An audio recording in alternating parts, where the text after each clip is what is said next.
시청자 여러분 안녕하십니까. 전옥현의 안보 정론이 되겠습니다. 어제도 제가 부분적으로 말씀을 드렸는데요. 통일부가 어제 전격적으로 북한의 주요 인물 인사 동향과 관련된 자료를 정리해서 책자로 공개를 했습니다. 이 통일부에서 매년 하는 일인데 이번에는 상당히 그 어느 때보다도 중요한 의미를 갖습니다. 바로 김정은이가 주요 권력기관장을 전면 개편했어요. 그렇기 때문에 이렇게 또 인물 교체가 대단히 높습니다. 한 80여 프로 정도 당정군에 그 정도로 대규모 인사 개편을 단행했는데 이것이 과연 김정은이 체제하에서 대내외 정책의 방향에 어떤 영향을 줄 것인지, 특히 남북관계에 어떤 영향을 줄 것인지 면밀히 심층 분석할 필요가 있다. 그래서 거기에 맞는 우리의 대북 전략과 정책이 필요하기 때문이죠. 그래서 제가 이 인사 개편과 관련된 내용을 보다 더 심층적으로 분석해서 여러분들께 말씀을 드리겠습니다. 먼저 이 인사 개편의 큰 흐름을 보면 당정군에 23명을 새로 임명을 했습니다. 그래서 당에서는 12명, 그 다음에 정부에서는 4명, 군에서는 7명 이렇게 총 23명의 인사를 단행했고요. 그 다음에 당 정치국이 여러분들 아시죠? 노동당 정치국이라고 하면 당 위의 당입니다. 그렇기 때문에 그야말로 북한은 정부가 운영하는 정치체제를 갖고 있는 것이 아니라 노동당이 운영하는 정치체제를 가지고 있어요.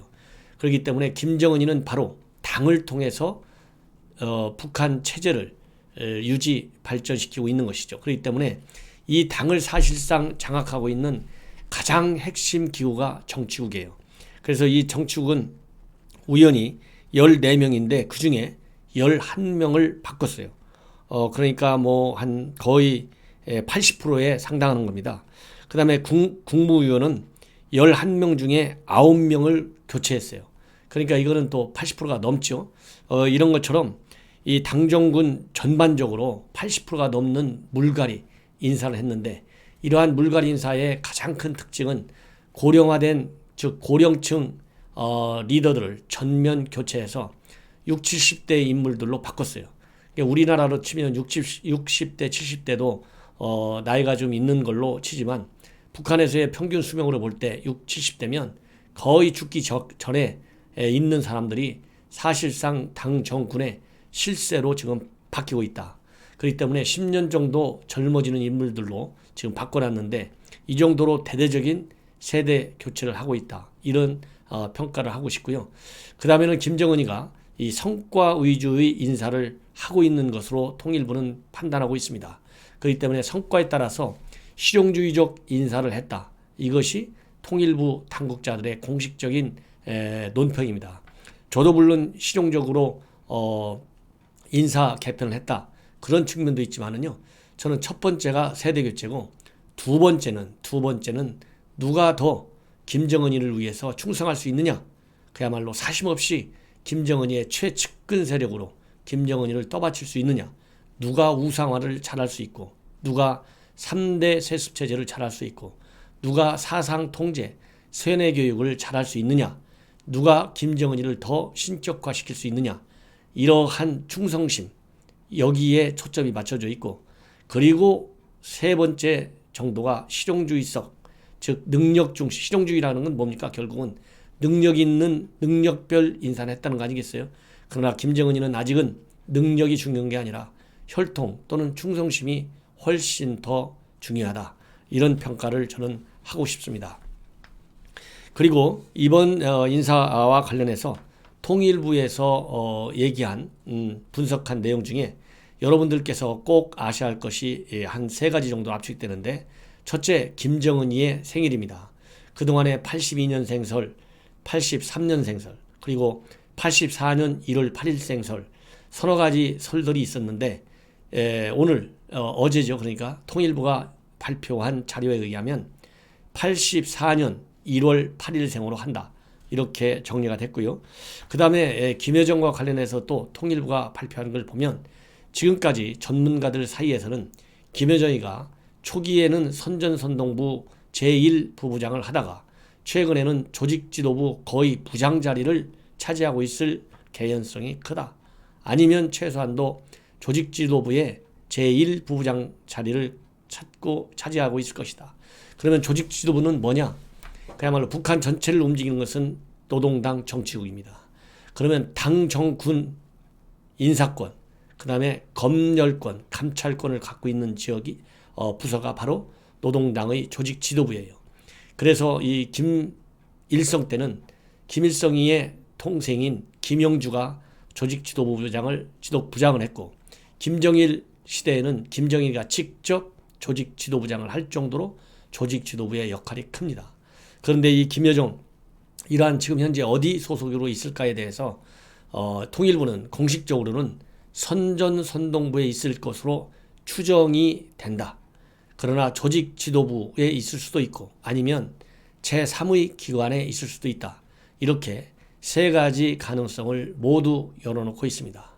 그리고 김여정의 직책과 관련해서는 부부장 및 부장 이렇게 계급 정확하게 아직도 지금 파악이 안 되고 있습니다.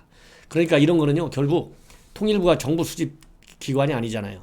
사실 국정원에서 전부 수집해가지고 통일부에 넘겨주게 되는데 그만큼 국정원의 정보 수집 능력이 아직도 제대로 갖춰져 있지 않다. 현재 지금 현 정권이 들어선 지 3년이 되고 김여정이가 한국을 몇 번씩이나 왔는데 아직도 김여정이의 직책과 소속 하나를 모를 정도가 되면 이게 김정은이 무서워가지고 김여정이가 무서워서 심기를 건들지 않으려고 매우 소극적으로 정보활동을 하고 있다. 정보 공작 능력이 굉장히 약화되고 있다. 이런 것을 바로 이런 대목에서 저는 엿볼 수 있다. 이렇게 판단하고 싶습니다. 그리고 김여정이는 지금까지 최근에 김정은의 건강 이상설이 나왔을 때 상당수 전문가들이 원산이다. 원산일 것이다. 이렇게 나왔는데요.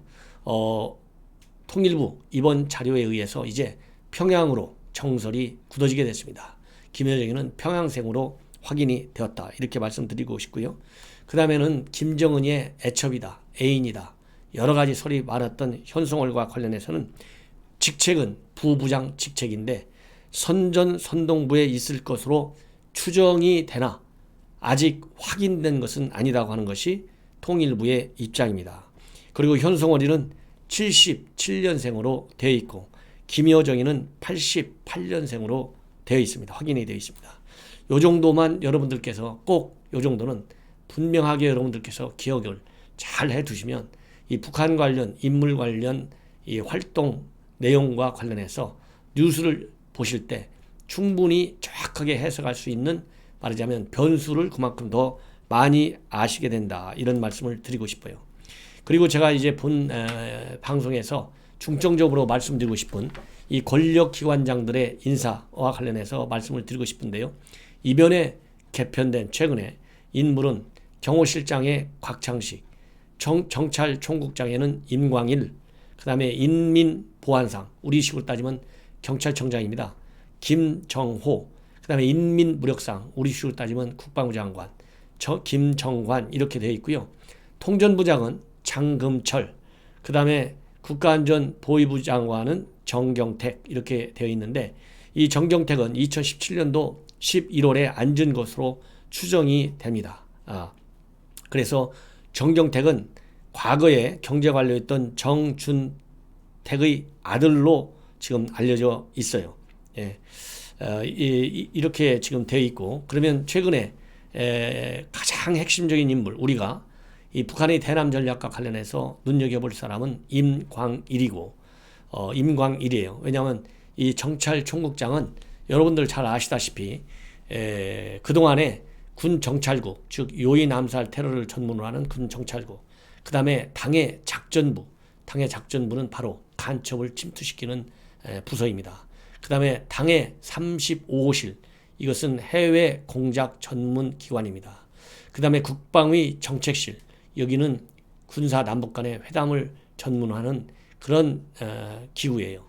이런 모든 기구들이 당과 군에 흩어져 있었는데 이것을 지난 2009년 2월에 전부 하나로 통합했어요. 그래서 대남 공작의 컨트롤 타워 역할을 할 수 있게 했는데 이 부서가 바로 정찰총국입니다. 그래서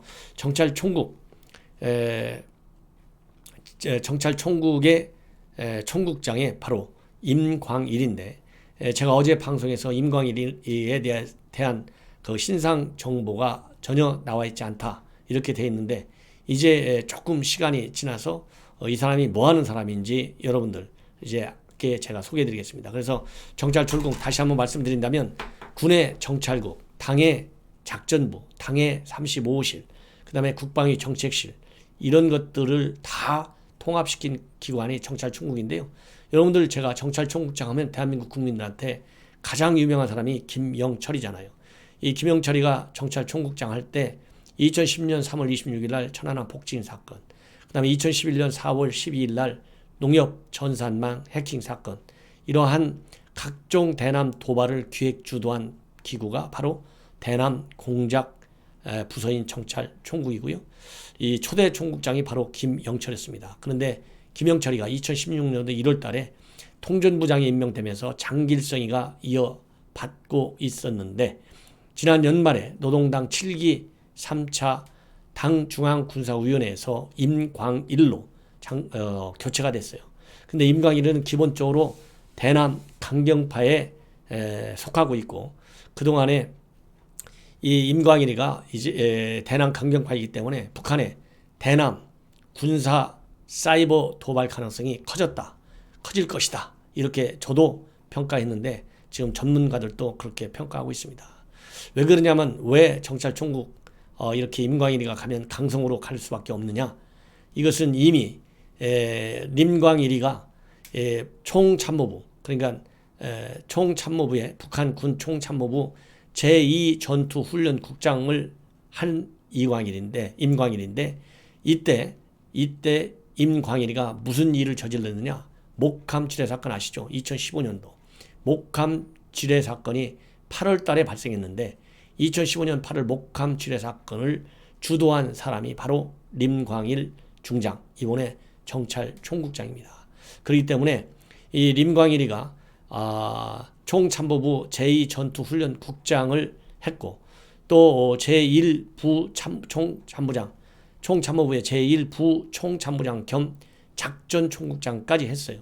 이런 거를 볼 때 상당한 대남 강경 도발이 강화될 것이다, 저는 그렇게 판단을 합니다. 그렇기 때문에 이런 것만 보더라도 우리의 현재와 같은 대북 저자세 전략과 정책, 이번 총격에서 봤죠, GP 총격, 이런 것 볼 때 이렇게 북한이 우발적으로 했다, 감싸고 돌고, 이렇게 하면 결국은 임광일에게 더 도발적인 대남 공작 사업을 하도록 유도할 가능성이 매우 커져가고 있다, 이런 말씀을 드리고 싶어요. 그리고 이제 그러면 이러한 그 임광일 대남 사실상 대남 사업의 실질적인 총책인데요. 이 임광일이가 오면 제일 먼저 크게 변화되는 양상 중에 하나가, 우리 국내 지하에 숨어 있는 지하 간첩망, 과연 어떻게 임광일이가 통제하고 활성화시킬 것인지 예사롭지 않게 저는 보입니다.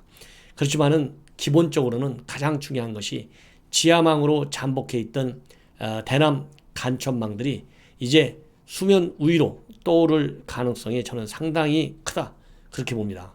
그 이유 중에 하나는 우리 국내 정치 환경이 이번 총선을 계기로 대대적으로 바뀌었다. 이것이 기본적으로 가장 큰 원인이 되고 있어요. 이 180석을 지금 가지고 있지 않습니까? 177석의 이 거대 슈퍼 여당이 되고 있는데요. 이러다 보니까 국회에서 뭐든지 다 할 수 있어요. 쉽게 얘기해서 입법 조치 다 할 수 있는데, 그중에 안보적인 측면에서 가장 대남 사업과 관련해서 우려되는 점은 바로 권력기관 개편인데요. 이 권력기관 개편 중에서 검경 수사권 조정도 물론 중요하지만 가장 중요한 것은 대한민국 국가 안보적으로 볼 때 국정원이 가지고 있는 대공 수사권을 경찰에 이관시키는 겁니다. 자, 그렇게 되면 김정은이, 김일성이, 김정일이가 원하던 것은 국정원 해체예요. 그 다음에 국가보안법 폐지입니다. 그 다음에 이제 주한미군 철수가 되는데, 이 국정원 사실상 해체나 똑같고 국보법의 폐지나 똑같다. 여러분들 지금 현 문재인 정부 들어서 간첩 잡았다는 거 보신 적 있습니까? 그런데 하물며 이걸 경찰한테 넘겨주는데 국정원도 간첩 하나를 안 잡았든 못 잡았든 없는데 경찰에서 국보법 대공수사권 가져가 가지고 국보법에 의해서 간첩 잡겠어요? 천만의 말씀이다. 그렇기 때문에 이제 대남 지하 간첩망들이 간이 커져 가지고 지하 지상 위로 이제 수면 위로 전부 떠오를 것이다. 이런 말씀을 드리지 않을 수가 없습니다. 그리고 중요한 것은 또 하나, 지금 민주당의 86그룹들 전대협 출신들 엄청 많이 지금 장악하고 있고 그중에 상당수가 리더였었는데요. 예, 이인영 1기 의장했잖아요. 그 다음에 국회에 들어가 있지는 않지만은 임종석 3기 의장했고 또 이번에 김태년 민주당 원내대표는 1기 상임 운영위원을 했고요. 또 우상호도 전대협 간부를 했죠. 이렇게 대권, 당권에 도전하려고 평가를 받는 사람들이 대부분 전대협 출신들입니다. 전대협이 과거에 그야말로 어떤 단체였습니까? 평양에 임순교기를 밀입국시킨 그러한 좌파 단체였어요. 이런 전대협 단체, 물론 이 사람들이 그대로 과거 학생 시절에 했던 전대협과 같은 똑같은 주사파적 그런 계열의 정치 사상을 그대로 가지고 있다고는 보지 않습니다만은 그래도 어떻든지 간에 김정은이가 보기에 또 임광일 대남 공작 총책이 보기에는 상당히 든든한 정치적인 백그라운드로 생각할 가능성이 매우 크다. 저는 그렇게 봅니다. 그렇기 때문에 이러한 지하 간첩망들에게 상당한 말하자면 간 큰 활동을 하게끔 할 가능성이 크고 그러다 보면 이미 김정은이가 작년서부터 보여주고 있는 새로운 신무기 4종 세트 첨단 우리 한국군이 개발한 기술들을 가지고 갔다고 하는 근거들을 제가 방송을 통해서 자세히 말씀을 드렸습니다. 그리고 조선일보 윤동민 외교안보 전 국립외교안보 국립외교원장도 칼럼을 썼어요. 그런 것처럼 우리 국내 사이버 도발 굉장히 심해질 것입니다. 지금 금년 연말이 되면 김정은이의 외환안이 이제 외국 달러가 이제 바닥을 잃을 것이다. 이렇게까지 지금 전망이 되고 있어요. 그렇기 때문에 이 암호화폐 등등 이 탈취 사건이 굉장히 빈번해지고 과거에 농협망 이렇게 공격을 했듯이 사이버 공격 침투가 굉장히 노골화될 가능성이 상당히 커지고 있다. 저는 그렇게 봅니다. 이런 것들이 바로 김정은이 이 림광일이가 북한 내부 또는 중국 또는 제3국의 지금 거점으로 활용하고 있는 사이버 거점을 통해서 공격도 하지만요. 이런 사이버 공격을 할 때 지하 간첩망들의 협조와 도움 상당히 강화될 가능성이 큽니다. 그래서 통신첩보, 통신망 우리 국정원에서 철저히 이 암호통신을 분석해내야 되는데 대공수사권이 넘어가면 이 암호통신만 해독 작업도 전부 경찰로 넘어가는데 전문성이 없는 경찰에서 과연 이러한 지하 간첩망들의 통신 부호를 어느 정도나 해독하고 거기에 맞는 수사력과 정보력을 동원할 수 있을지 매우 우려스럽더라. 이런 말씀을 드리고 싶습니다.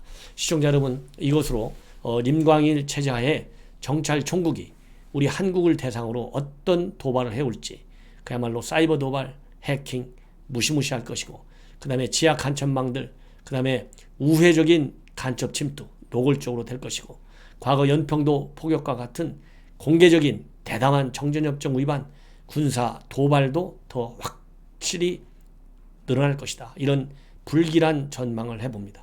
시청자 여러분, 이것으로 제 방송을 마치겠고요. 그런 측면에서 우리 국민 모두가 여야를 떠나서 이제 국보법 반드시 국정원이 지켜낼 수 있도록 그야말로 국정원이 대공수사권을 계속 행사할 수 있도록 우리가 뜻을 하나로 우리 여론을 이렇게 모아야 될 것으로 보입니다.